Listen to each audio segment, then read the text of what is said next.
Ingrid Turnawe kamatene totabarizo rubanje bwa na Prido Isaac Kwagara bajyango bahereze kushorozo bujuruzo buri kumara ngo kandi bahakana so muntu yarangirirwe nko musinguzi General Henry Tumukunde kandi atariwe yasingira karura ko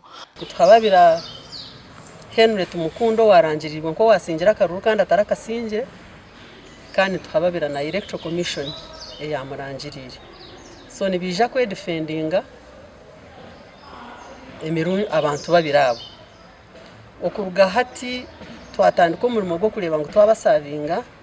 cyangwa imunonge cyo kusavinga Electoral Commission abo kwantumanya hibari konka ekiruza tuteganisa no kusavinga Henry Tumukunde kunoja ntumanya nka hayineka municipality mu ninga hayine umunyabuzare ninga hayine office tukabire nturuga hati tuzayo kugira ngo tumusavinge habo kuba ino kwesayiningira tuje mu cottage kugisaba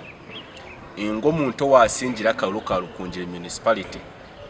o constitution eri kukitekateka tuli kwesa demokrasia eichire abali we yarangirirwa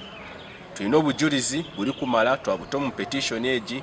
umushangwaza kutandika nimuza kuba mweke nyine nimwehulirira obujurizi obu kandi muza kakasa kokuna abagambira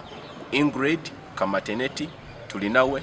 niwe yahangwire akaruraka baba mababiri bashagatire Ingrid kuzo mukoti nabo bine bagambiro na TV West Hanshongeji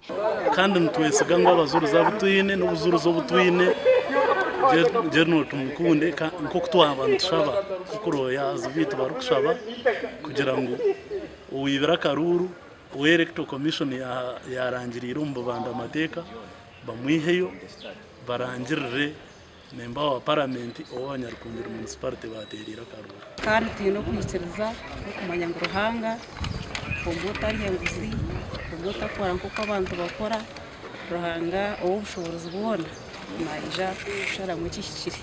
tugambiro na General Henry Tumukundo batwiro mukoto bwe turukurabira semu kandi yabasa kujebi yatugambira. That's okay if she's going to go to them but to decide matters of court are matters of law and not matters of opinion. Matters of court are matters of law. After wait and see. Entebeji ekabesimbira abantu bana ba Henry Tumukundo wa NRM Ingrid Turnawe kamatene to wa PFF Warren Wagaba akabatine Kigombe hamwe na Richard Akanyishka amakuru agasha kwa Dan Basibye.